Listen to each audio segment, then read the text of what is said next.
हमारे साथ इस नशियात में माहीन सलमान शामिल हैं, जो कि सनतकार हैं, काटी की नुमाइंदगी भी कर रही हैं। उमा फ़खर साहिबा भी हमारी इस नशियात में शामिल हैं और वो चेयरपर्सन हैं मैप। जाहिद इकबाल साहब चेयरमैन हैं फूड इंडस्ट्री एसोसिएशन के। इसके साथ साथ एहसन मलिक साहब रियल स्टेट तज्ज़ियाकार हैं, वो भी हमारी इस नशियात में शामिल हो चुके हैं। इन तमाम शख्सियात से हम बात करेंगे और अब तक जो तफसील सामने आई है और जो तवक्कुआत हैं बजट के हवाले से, उससे मुताल्लिक़ सवालात इनके सामने रखेंगे। माहीन साहिबा, सनतकारों के हवाले से जब हम ये सोचते हैं कि पाकिस्तान में सरमायाकारी हो, ना सिर्फ मुल्क के अंदर बल्कि बैरून मुल्क से भी सरमायाकारी पाकिस्तान में आए, तो फिर एक बड़ा तनाज़ा खड़ा हो जाता है कि इम्पोर्ट की इजाज़त होनी चाहिए या नहीं, किस हद तक इजाज़त दी जानी चाहिए या बिल्कुल इजाज़त नहीं दी जानी चाहिए। फिर ये सवाल भी उठता है कि क्या इम्पोर्ट की फ़िक्र करें या ये सोचें कि हमारी एक्सपोर्ट्स बढ़ क्यों नहीं रही हैं, उसको हम किस तरह से बेहतर कर सकते हैं। आपकी राय बतौर सनतकार क्या है, क्या तरीक़ेकार होना चाहिए? अब इम्पोर्ट्स खोलने की बात हो रही है, तो क्या वो खोलने से बिल्कुल मईशत को नुकसान होना शुरू हो जाएगा, या एक्सपोर्ट्स बढ़ाने पर तवज्जो दे के हम अगर इम्पोर्ट खोली भी जाती है तो उसके नुकसान से बच सकते हैं? देखिए, इसमें ना आपको ये अंडरस्टैंड करना है कि आपका ऑब्जेक्टिव क्या है।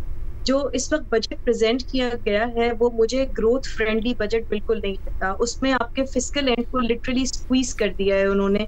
तो जब हम ग्रोथ की तरफ बात करते हैं, तो जो आपने बात करी इंपोर्ट सब्स्टिट्यूशन इंडस्ट्री यही लगनी चाहिए और एक्सपोर्ट एनहांसमेंट होनी चाहिए थ्रू वैल्यू एडिशन इंडस्ट्री।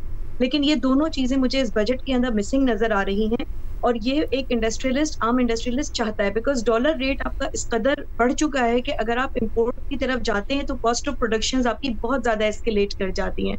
आपकी already energy cost are very high और अगर आप रॉ मटेरियल आप ऑलरेडी इंपोर्ट कर रहे हैं, तो आई डोंट अंडरस्टैंड कि बजट के अंदर इंपोर्ट सब्स्टिट्यूशन इंडस्ट्री को क्यों नहीं एनकरेज किया गया, कॉटेज इंडस्ट्री को, एसएमई को क्यों नहीं एनकरेज किया गया। Because we do as businessman we do want import substitution industry in Pakistan and we want investment in value added industry, ताकि हमारी एक्सपोर्ट्स भी वैल्यू एडेड हो। हम यहाँ से सिंपल टिम्बर होता है या कोई मिनरल्स होते हैं या हमारे जेम स्टोन्स होते हैं, वो बिल्कुल रॉ मटेरियल के तौर पे हम एक्सपोर्ट कर देते हैं और वहां से वो 1000 टाइम्स ज्यादा वापस हमें भेजे जाते हैं, जिसको फिर हम इंपोर्ट कर रहे होते हैं। तो आवर जेम्स एंड स्टोन्स की इंडस्ट्री कैन प्रॉस्पर, हमारी ये जो आपके मार्बल है इसकी इंडस्ट्री कैन प्रॉस्पर। बहुत सारी अनटैप्ड इंडस्ट्रीज हैं इस वक्त पाकिस्तान में जो बहुत अच्छे तरीके से प्रॉस्पर कर सकती हैं अगर हम उनकी थोड़ी वैल्यू एडिशन के ऊपर काम करें।